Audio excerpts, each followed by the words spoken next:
Me parece que ya estamos. A ver. Refresco la página. Listo. Muy buenas tardes. Buenas tardes a todos. Bienvenidos el día de hoy a una nueva emisión de su programa La Hora PAF. Y pues como pueden observar, el día de hoy vamos a hablar de un tema pues acorde a la temporada en la cual nos encontramos. Que bueno, ya estamos en el mes de abril. Ya está, ha pasado ya una tercera parte del mes de abril, que es en el cual las personas físicas tienen la obligación de presentar la declaración del ejercicio del impuesto sobre la renta. A ver, permítanme un momento. Tienen la obligación de presentar la declaración del ejercicio del impuesto sobre la renta. A ver, un momento. Listo, ahí, ya, porque si no se iba a viciar el sonido. El nombre de un servidor, me presento, Joan Valtierra. Y como les comentaba, vamos a hablar del tema que se puede observar en su pantalla. Vamos a hablar de lo que son esas deducciones adicionales que el contribuyente, persona física específicamente, puede aplicar en la declaración del ejercicio y en la declaración anual del impuesto sobre la renta, la cual se tiene la obligación de presentar ahora en el mes de abril. Tienen las contribuyentes, personas físicas, en términos del artículo 152, la obligación de presentar la declaración anual del ejercicio. Adicional a las deducciones autorizadas a las que tienen derecho los contribuyentes de acuerdo al régimen fiscal en el cual tributan, tienen también la posibilidad, en términos del artículo 151 de la ley de la materia, de aplicar ciertos conceptos que le permitan desgravar aún más su base imponible para el cálculo del impuesto sobre la renta, lo cual le acarrea como beneficio, pues vaya, ya sea obtener un saldo a favor o reducir su carga impositiva en razón de que pues la base gravable se va a ver disminuida derivado de la aplicación de las deducciones personales. Y en su caso, algún estímulo fiscal. Nosotros nos enfocamos o hacemos mención al estímulo fiscal por pago de servicios educativos en razón de que es uno de los estímulos mucho más recurrentes del cual hacen uso las personas físicas. Las personas físicas, vaya, hacen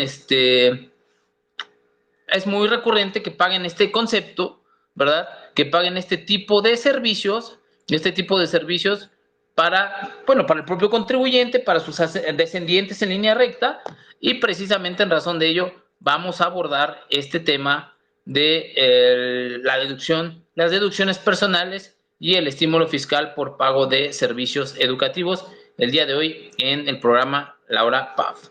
¿Ok? Entonces, bueno, vamos a iniciar aquí con la presentación, que es la que se observa en pantalla. Y ahí está, primeramente, saber qué sujetos se encuentran obligados al pago del impuesto sobre la renta. Es decir, quiénes son los contribuyentes que tienen la obligación de presentar la declaración anual en el mes de abril, y que son o serán todos aquellos contribuyentes, ¿verdad? Todos aquellos contribuyentes que hayan obtenido ingresos en el ejercicio. Recordemos que aquí lo que se manifiesta al fisco es la totalidad de los ingresos acumulables que el contribuyente haya obtenido en el ejercicio, y asimismo existen otros ingresos acumulables que otros ingresos incluso o datos informativos que tiene que mencionar el contribuyente en su declaración anual. Para tales efectos, bueno, tenemos que ubicarnos en el numeral 150, 151 y 152 de la ley de la materia. Y vaya, el 150, me permito recitar el primer párrafo, que hace referencia a que aquellas personas físicas que obtengan ingresos en un año de calendario, a excepción de los exentos o de aquellos por los que se haya pagado impuesto definitivo, están obligados a pagar su impuesto anual mediante declaración que van a presentar en el mes de abril del año siguiente en las oficinas autorizadas. Es decir, aquí hace referencia a oficinas autorizadas, pero como bien sabemos, la declaración se debe de presentar a través de la página electrónica del Servicio de Administración Tributaria, para lo cual el contribuyente pues debe de contar con su certificado de firma electrónica o bien con su contraseña, y toda vez que, dependiendo en su caso el saldo a favor que el contribuyente obtenga, tendrá que firmarla o bastará con la contraseña para poder cumplir con la obligación. Ahora bien, Joan, ¿y qué elementos o qué conceptos yo como persona física puedo disminuir? Y ahorita es importante mencionar también qué requisitos debes de acreditar para poder aplicar estas deducciones personales a las que hace referencia el artículo 151. ¿Por qué es importante mencionarlo? Porque si bien no lo tengo los requisitos para 2023, que es la declaración que se presenta el día de hoy, pues ir planeando, ir viendo qué tengo que cumplir o qué requisitos tengo que acreditar para poder aplicar estas deducciones pues, en 2024, que se presentaría en la declaración anual de 2025. Pero bueno, vamos por partes. Vamos la siguiente lámina. Y antes de continuar, para mencionar los conceptos a los que se refiere el artículo 151 de la Ley del Impuesto sobre la Renta, les comento por ahí, ya veo que hay algunos mensajes aquí en el chat de Facebook. Teotihuacán GF, siempre nos acompaña ese Teotihuacán, saludos. Kemi Valderas también siempre está atento, pendiente aquí en la hora PAF. Y bueno, veo que ya se incorporaron más personas. Reiterarles cuál es la mecánica, cuál es la metodología, no metodología, sino cuál es el formato que nosotros manejamos aquí en la hora PAF. Vaya, es una charla un tanto informal, cualquier persona participante de los que están aquí viendo el programa, pueden hacer algún comentario, alguna pregunta, algún saludo, yo los estaré leyendo aquí en el chat de Facebook y que el día de hoy pues nos encontramos aquí en vivo. Entonces, ¿qué conceptos o qué erogaciones puedo deducir en la declaración anual yo como persona física? Gastos médicos, dentales, hospitalarios, funerarios, medicinas incluidas en las facturas de los hospitales, análisis clínicos, estudio de laboratorio, aparatos para restablecimiento, rehabilitación, honorarios de enfermeras, lentes ópticos graduados, sí, gastos de psicólogo, de nutriólogo.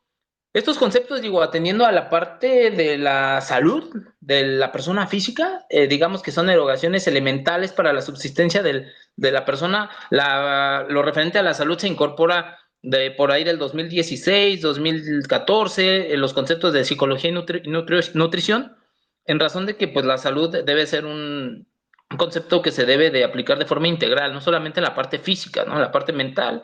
Y bueno, los contribuyentes tienen la posibilidad de poder deducir y digamos que también es una forma indirecta de fiscalizar a todos aquellos proveedores de este tipo de servicios. Y ya empiezo a leer aquí a más participantes. Michelle Huerta, saludos. Fabiola Pérez, muy buenas tardes. Bienvenidos. Y vaya, y no únicamente se trata de hacer referencia a estos conceptos que son los cuales yo puedo deducir, sino que estos pagos hay que cumplir con ciertos requisitos para poder aplicarlos. Primeramente, saber para quiénes, para qué sujetos les aplica y cuáles son los medios de pago que tengo que efectuar para poder aplicar la deducción. Y aquí mismo, en la presentación, vamos a poder observar cuáles son esos medios de pago o para quiénes, primeramente para quiénes puedo yo llevar a cabo estas erogaciones, para el propio contribuyente, para su cónyuge o la persona con quien vive en concubinato, para ascendientes o descendientes en línea recta. Y aquí hay una condición, si no se realiza para el propio contribuyente el gasto, si no es para el propio contribuyente el gasto, las personas en favor de quien se lleva a cabo la erogación o el gasto no deben de percibir un salario mínimo elevado al año, es decir, prácticamente tienen que ser tus dependientes económicos. Si el SAT, perdón, detecta que estos contribuyentes obtienen ingresos en una cantidad superior a un salario mínimo elevado al año, no será aplicable la deducción. De hecho, bueno, ya viene precargada la información, el contribuyente es cuestión de que vaya cotejando aquellas erogaciones que cumplió con los requisitos que pidió el comprobante fiscal y en su caso, si no coincide, pues hacer la adecuación pertinente en la herramienta electrónica. Entonces, ahí están las deducciones que puede hacer, ¿no? Los gastos médicos, gastos dentales, hospitalarios, funerarios, gastos de dentista, de nutriólogo, de psicólogo, todos estos conceptos en la parte médica atendiendo a la fracción primera del artículo 151 de la Ley del Impuesto sobre la Renta. ¿Y cuáles son los medios de pago? Anteriormente no había, hasta 2014, si no mal recuerdo, hasta antes del 2014 no había como requisito que acreditar un medio de pago. Bastaba con que el contribuyente tuviera su comprobante fiscal, ni tampoco había una limitante para poder aplicar las deducciones personales. Y aquí vamos a observar de estas deducciones personales cómo se tienen que efectuar o cuáles son los medios de pago que tiene que utilizar el contribuyente para poder aplicar la deducción. Básicamente que no sean en efectivo. Básicamente el contribuyente tiene que hacer la erogación y que ésta no sea en efectivo. ¿Cómo puede hacer la erogación? Mediante cheque, transferencias, tarjeta de crédito, débito o de servicios. Es decir, se debe de observar de dónde salen los recursos, a qué cuenta se van los recursos para que se cumpla el requisito de deducibilidad de estas deducciones. Digamos, estas deducciones no son deducciones autorizadas, son deducciones personales, son deducciones pues adicionales, digamos, que no forman parte de la actividad económica del contribuyente. Son deducciones no estructurales, vaya, estaba recordando el término, ¿no? Vienen las deducciones estructurales y las deducciones no estructurales, que son las deducciones personales, las cuales únicamente les aplica dentro de este título cuarto a las personas físicas que tengan la obligación de presentar la declaración anual. De hecho, en estas primeras, desde el día 1 de abril, desde estas primeras semanas, los contribuyentes, pues vaya, tienen esa celeridad de presentar la declaración anual con la finalidad de obtener un saldo a favor, no digamos tanto con tener prisa por pagar sus diferencias al Servicio de Administración Tributaria. Y bueno, voy a ir leyendo aquí sus comentarios en el chat de Facebook, por aquí veo alguno. Mario Pacheco, muy buenas tardes. Saludos, Mario. Una pregunta, si un pensionado tiene ingresos por su pensión, pero además tiene recursos del programa de bienestar del gobierno federal, ¿tiene que presentar declaración anual si rebasa los 400,000 pesos? La respuesta es sí, sí, Mario, sí tiene que presentar la declaración, porque si bien es cierto, por esos conceptos está exento en términos del artículo 93 hasta cierto importe, hasta cierto monto, el hecho de tener, se siguen considerando ingresos o en su momento eran ingresos por la prestación de un servicio personal subordinado. Tan es así, todas aquellas percepciones que deriven de una relación laboral o que se hayan originado por la terminación de una relación laboral se consideran ingresos por la prestación de un servicio personal subordinado y están dentro del capítulo primero del título cuarto de la Ley del Impuesto sobre la Renta. Y si es pensionado y excede los 400,000 pesos, sí tiene que presentar la declaración. Hay que observar si todavía de la declaración que realiza hay en el excedente o hay un excedente por pago del impuesto, pues vaya, ya tiene que hacer la declaración. De todas maneras le van a retener sobre el excedente.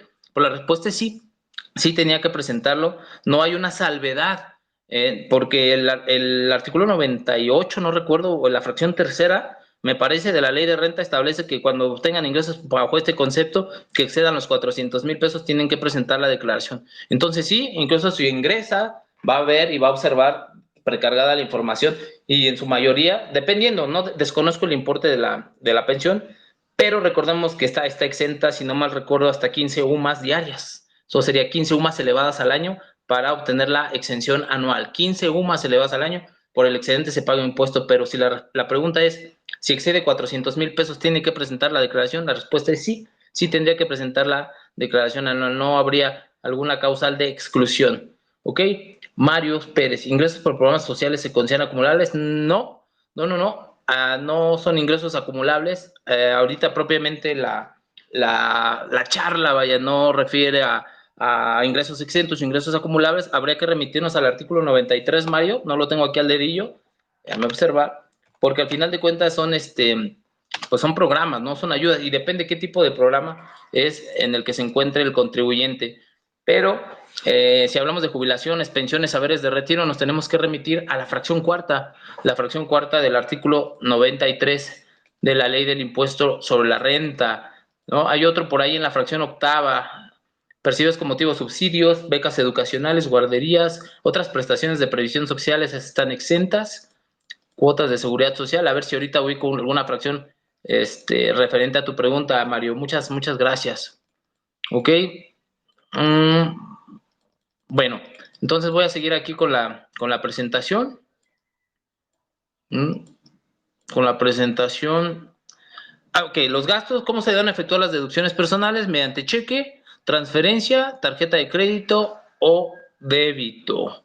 Ok, para que sea aplicable la disminución de estas deducciones personales. Ok, entonces voy aquí a continuar.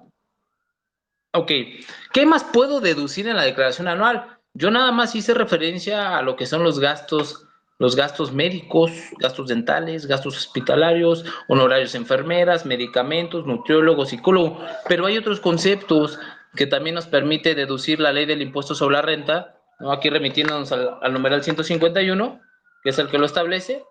¿Y qué otros gastos tenemos? Gastos funerarios. El contribuyente puede disminuir gastos funerarios en favor de las personas que anteceden. Y aquí es importante, en el tema de los gastos funerarios, la deducción únicamente la podrás aplicar en el ejercicio en el que se ocupen dichos servicios. Resultaba incongruente, recuerdo que en algún momento los contribuyentes me decían, oye, Joan, pero ¿cómo es posible que hasta el momento en que yo fallezca pueda deducir ese concepto? Y les mencionaba, bueno, el reglamento de la ley del impuesto sobre la renta sí lo establece, y no necesariamente es que lo erogue para el propio contribuyente, sino el propio contribuyente lo eroga en favor de las personas también que se mencionan, ascendientes, descendientes en línea recta, esposo, esposa, concubino, concubina, y obviamente si tú erogas y pagas un concepto de esta naturaleza y se tiene que ocupar, en ese ejercicio es en el que se puede deducir, ¿no? Siempre y cuando no excedan de una UMA elevada al año. Una UMA anual no tiene que exceder ese importe, y ahí está. Me parece, si está bien actualizado el importe, serían 37,865 pesos. ¿No? Habría que multiplicar la UMA por 360, la UMA de 2023. ¿No? ¿Qué más? Los donativos no onerosos ni remunerativos. Los donativos que los contribuyentes efectúen a donatarias autorizadas van a ser deducibles del impuesto sobre la renta en la declaración del ejercicio. Los puedes deducir. Tienes que obtener tu comprobante fiscal. Hay algunas fundaciones que cuentan con esta autorización de parte del SAT para poder otorgar comprobantes fiscales que sean deducibles del impuesto sobre la renta. Ejemplo, la Cruz Roja, Fundación Teletón, no sé, hay otras tantas donatarias autorizadas en las cuales se puede llevar a cabo estos donativos. Luego muchas veces me han preguntado, oye, Joan, ¿le puedo donar a Juan Pérez? Aunque la pregunta lleva o va encausada a ver si pueden darle un beneficio fiscal, pero si a mí me preguntan, ¿puedo donarle a tal o a la empresa A o la empresa B? La respuesta es sí, tú le puedes donar a quien tú quieras. ¿Cuál es la fin? Si tú quieres deducirlo, necesariamente tendrías que hacerlo a una donataria autorizada. Tú no puedes andar donando a cualquier persona física. Es más, si hablas de una persona física, en ningún caso sería deducible en términos de esta fracción tercera del artículo 151. Tiene que ser exclusivamente a donatarias autorizadas. ¿Ok? Aportaciones complementarias para el retiro, seguro de gastos médicos complementarios, los intereses. Este también es un concepto muy, muy recurrente. Los intereses pagados, los intereses efectivamente pagados por créditos hipotecarios, los intereses reales por créditos hipotecarios. Vaya, hay muchas personas físicas que están pagando sus créditos hipotecarios y van a obtener la constancia de los intereses reales pagados por créditos hipotecarios, ya sea contratados con instituciones del sistema financiero o con instituciones como el Fobiste, el Infonavit, entre otras. Tania hola, no excedí los 400,000 pesos. Tengo deducciones personales, gastos médicos mayores y el pago de mi pensión del IMSS en diciembre, retroactivo. Me retuvieron y dice, claro, claro, Tania. No te encuentras, bueno, de entrada no sé si estés tributando en el régimen de sueldos y salarios, ¿no? Pero si tú me estás haciendo referencia, Tania, a que no excediste los 400,000 pesos tributando bajo el régimen de sueldos y salarios, y no estás en las hipótesis para encontrarte obligada, o los supuestos para encontrarte obligada a presentar la declaración anual, pero tienes ciertas deducciones personales como gastos médicos, deducciones personales o gastos médicos, sí puedes hacer la declaración anual. De hecho, hay un numeral en el reglamento que te señala, en el reglamento de la ley del impuesto sobre la renta, que te señala que si tú tienes estas erogaciones y no te encuentras en los supuestos o no te encuentras obligados a presentar declaración anual, puedes presentar tu declaración anual a fin de obtener tu saldo a favor. Déjame a ver si te ubico de una vez el numeral del reglamento que te hace referencia a ello, pero la respuesta es sí. Sí podrías efectuar tu declaración. ¿Vale? Ahorita te indico, artículo 100, te digo qué numeral del reglamento te hace referencia a ello. Porque muchas veces, pues vaya, tú como persona física, a lo mejor no excedes o no te encuentras en los supuestos que recordemos, otra de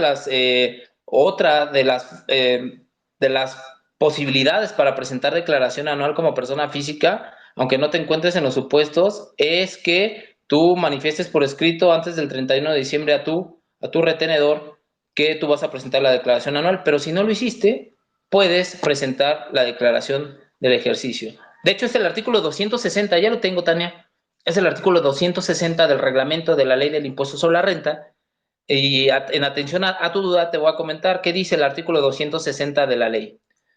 Artículo 200 del reglamento, perdón, del reglamento de la ley del impuesto sobre la renta. Artículo 260. Las personas físicas que únicamente obtengan ingresos por la prestación de un servicio personal subordinado, es decir, que únicamente obtengan ingresos por sueldos, y que no se encuentren obligadas a presentar la declaración anual a la que se refiere el numeral 150, podrán, es decir, podrán optar por presentarla siempre que en la misma derive un saldo a favor como consecuencia de la aplicación de las deducciones previstas por el artículo 151, fracciones 1 o 2 de esta ley.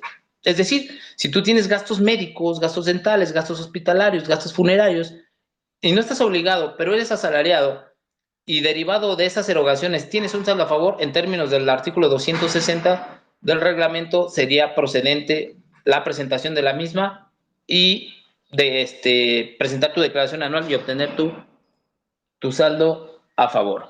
¿Ok? Ahí está, Tania.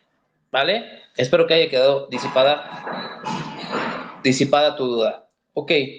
Pero Juan José Santiago, en el caso de las colegiaturas, si son más de un niño el tope, ¿es por hijo o se juntan los dos y se toma el mayor? Ok, qué buena pregunta, Juan José. Todavía no llegamos al estímulo fiscal por pago de servicios educativos, pero creo que es atinente a hacer referencia a esta duda, Juan José. En el caso de las colegiaturas, si son más de un niño, ¿el tope es por hijo o se juntan los dos y se toma el mayor? El tope es por hijo. Y aquí la pregunta, o a lo mejor la duda radica muchas veces cuando hay cambio del nivel educativo. Digamos, todos los sujetos que se encuentran en el supuesto de poder acceder a este servicio educativo, no es que lo tengas que juntar y que tomes el mayor. A lo mejor tienes un hijo en primaria y un hijo en secundaria y digas, los junto y tomo el tope del mayor. No, tienes un hijo en primaria y un hijo en secundaria, aplicas la deducción para el de primaria y aplicas la deducción para el de secundaria, hasta el límite establecido por el decreto que compila diversos beneficios fiscales y establece medidas de simplificación administrativa. Del 26 de diciembre del 2013 viene el decreto que compila diversos beneficios fiscales y establece medidas de simplificación administrativa. Ahí está en el DOF, 26 de diciembre del 2013 viene este decreto, creo que sí es de esa fecha, pero la respuesta es que no es que se junten, es por hijo hasta el límite permitido por el decreto. Tienes que ver el nivel educativo, preescolar, primaria, secundaria. Es por hijo, vaya. Cuando cambia de nivel educativo, sí tomas el que te resulte más benéfico. ¿Ok? Bueno, ahí está lo que hablábamos de los servicios educativos. Espero que haya quedado disipada la duda, Juan José Santiago. ¿Y qué más? Luego tenemos los intereses reales efectivamente pagados por créditos hipotecarios. ¿Qué se entiende por intereses reales? Aquellos que exceden al ajuste anual por inflación. Si tú pagaste un 5% de intereses, es un ejemplo, ¿no? No digo que vayas a pagar 5% de intereses anuales, sería muy barata el crédito. Si tú pagaste un 5% de intereses sobre el saldo insoluto, pero la inflación fue del 10%, no hubo ganancia para el acreedor de ese crédito, al contrario, hubo pérdida. Entonces, si bien es cierto, pagaste un 5% de intereses, no hubo un interés real efectivamente pagado porque estuvo por debajo del ajuste anual por inflación. Pero si la inflación anual fue del 10% y tú pagaste intereses del 20%, pues claro que pagaste intereses reales, realmente pagaste más de la inflación. Te van a dar tu constancia y ya verás los intereses reales que efectivamente pagados. Por eso luego muchos contribuyentes, ahora que la inflación estuvo un poco más elevada, decían, oye, pero normalmente me devolvían, no sé, 30,000, 20,000 de saldo a favor y ahora nada más me devolvieron 5,000, ahora nada más me devolvieron 4,000. Sí, porque la inflación estuvo elevada por ahí del 2021, 2020, y obviamente pues los intereses reales por los créditos hipotecarios eran menores, ¿no? Y vienen otros conceptos, los depósitos en cuentas personales para el ahorro y otros conceptos que por ahí nos señalan. Y hay un límite, hay un tope, ¿eh? Gracias a todos los que nos comentan, nos preguntan, Tania, Juan José. Hay un tope, ¿eh? Hay un tope en el límite de las deducciones personales. No puedes deducir la totalidad de los conceptos que erogues. Esto sucede en razón de que había un abuso del derecho, pues vaya, los contribuyentes luego hasta se inventaban deducciones, erosionaban completamente la base gravable de deducciones personales y pues resultaban saldos a favor, pues que no pues que no correspondían realmente. Entonces, el legislador en aquella reforma fiscal integral del 2014 decide limitar la aplicación de las deducciones personales. ¿Y cuál es lo que vas a limitar? No puede, el monto máximo para poder aplicar deducciones personales a las que se refiere el 151 de la Ley del Impuesto sobre la Renta, que son independientes del estímulo fiscal por pago de servicios educativos. El monto máximo de deducciones personales que puedes aplicar es aquella cantidad que resulte menor entre el 15% del total de los ingresos del contribuyente o 5 UMAS elevadas al año, ¿verdad? 5 UMAS elevadas al año, tienes que hacer un comparativo entre las 5 UMAS elevadas al año o el 15% del total de los ingresos del contribuyente, y aquí, como podemos observar, dice las 5, para 2023 el monto máximo para poder deducir son 189,325 pesos. Oye, que Joan, yo gasté 300,000 pesos en gastos médicos. Pues lo más que vas a poder deducir son 189,325. O bien el 15% del monto total de tus ingresos, lo que resulte menor. Pero el tope máximo son 189,325 pesos. ¿Ok? Último párrafo del artículo 151 de la Ley del Impuesto sobre la Renta establece este tope, este límite de las deducciones personales. Tania Depp, contador, soy recién pensionada del IMSS y entro dentro del concepto de asimilados a salarios. Le agradezco su respuesta. Buscaré el artículo del reglamento que menciona. Ok, bueno, no asimilados, no asimilados a salarios, es ingresos por la prestación de un servicio personal subordinado en términos del primer párrafo del artículo 94. No asimilados son otros. Dice, se asimilan a salarios y viene en un segundo párrafo, ¿no? Y ubique en su caso, Tania, el artículo 260 del reglamento para de lo que le mencionaba, ¿no? No sé si era, me parece ahí con Tania, pero lo de la obligación de presentar la declaración anual. A la orden, Tania, a la orden. Ahí si hay algún comentario adicional, se lo agradeceré. Bueno, ahí está el límite de las deducciones personales. Por ahí, igual, este límite de las deducciones a personales no es aplicable a lo previsto en las fracciones 3 y 5. Básicamente, ahorita a las únicas a las que no les es aplicable es a la fracción quinta. La fracción quinta del artículo 151 refiere de las aportaciones complementarias para el retiro. Tienen su propio tratamiento, tienen su propio límite, que si no mal recuerdo es un 10% de los ingresos acumulables del contribuyente. Tienen su propio tratamiento, su propio tope. Estas aportaciones complementarias para el retiro no entran dentro del último párrafo del 151. Ok, ahora bien, el estímulo fiscal por pago de servicios educativos, ¿no? El estímulo fiscal por pago de servicios educativos. Bueno, ahí mientras les pongo esta lámina, voy viendo aquí un comentario de Mario Pérez. Gracias. En referencia al tope de las deducciones personales, colegiaturas por ser un estímulo también se deducen a la base del impuesto. Ok, Mario. Bueno, no entiendo bien el cuestionamiento. A ver, nuevamente lo leo. Referencia al tope de las deducciones personales, colegiaturas por ser un estímulo también se deducen a la base del impuesto. O sea, sí se deducen a la base del impuesto, claramente, es una deducción, es un estímulo fiscal, pero las colegiaturas no son deducciones personales, digo, de entrada separarlo. Sí, en la declaración, en el formulario aparecen dentro de las deducciones personales el concepto de manera global sumado, pero en cuanto a su aplicación, en cuanto al fondo, las deducciones personales, las colegiaturas no son deducciones personales, es un estímulo fiscal por pago de servicios educativos. Y claramente también disminuyen a la base del impuesto. Nada más que estas deducciones personales no entran dentro del límite, dentro del tope de las deducciones al que refiere el 151, porque no forman parte.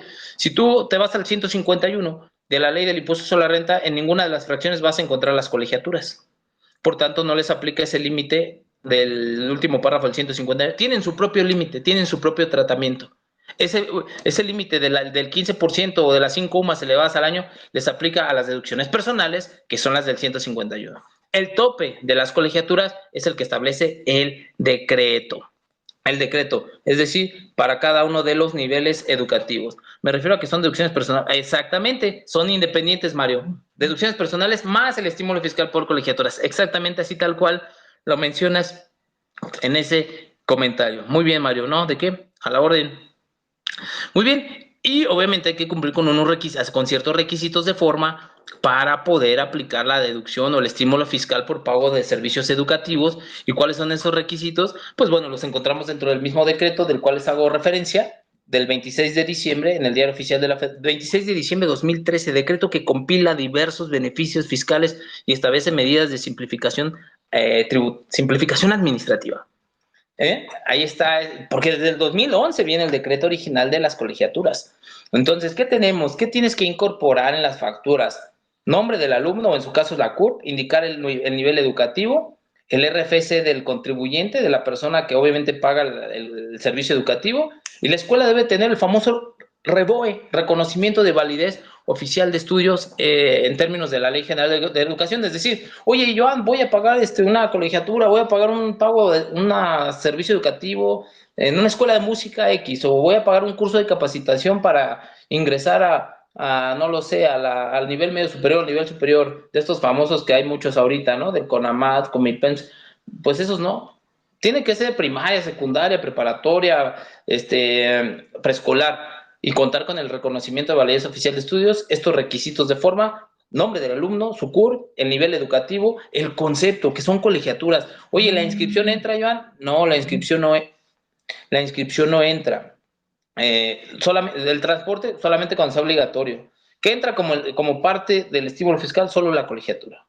Y que el pago no se realice en efectivo. El pago tiene que hacerse por transferencia, tarjeta de crédito, débito. ¿Vale? Que viene de la cuenta del contribuyente que pretende efectuar la deducción y que se pague a la escuela. ¿Y cuáles son los topes, Joan?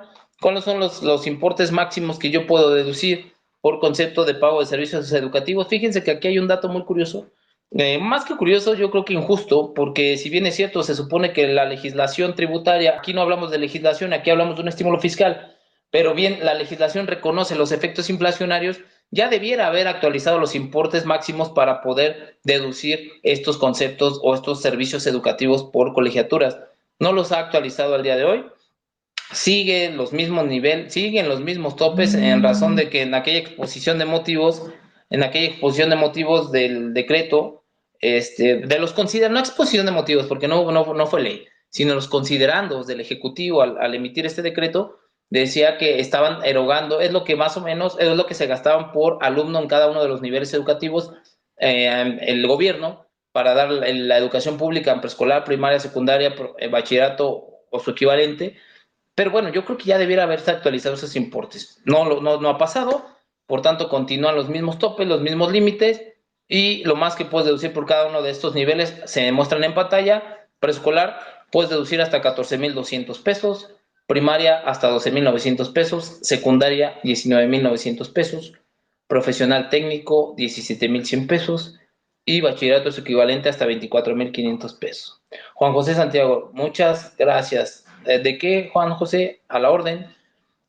Y luego viene por ahí la precisión que cuando se realice en un mismo año por una misma persona pagos de servicios educativos correspondientes a dos niveles diferentes, el límite aplicable de deducción es la que corresponde al monto mayor de dichos niveles educativos, atendiendo el principio pro persona, ¿verdad? Lo más benéfico para la persona. Si el alumno pasa de primaria a secundaria y erogaste 30,000 de primaria, 30,000 de secundaria, ¿cuál aplicas? El mayor, el que más te beneficie. Entonces no hago una proporción de, no, aplicas el mayor.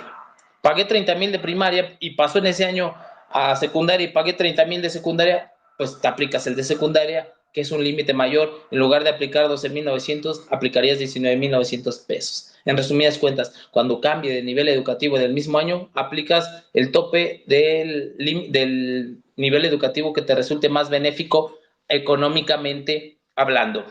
¿Ok? Ahí está, estímulo fiscal por pago de servicios educativos. Y como siempre, exhortarlos, invitarlos a que formen parte de nuestro grupo de suscriptores a través de la página oficial de casiacreaciones.com.mx o en revistapaf.com.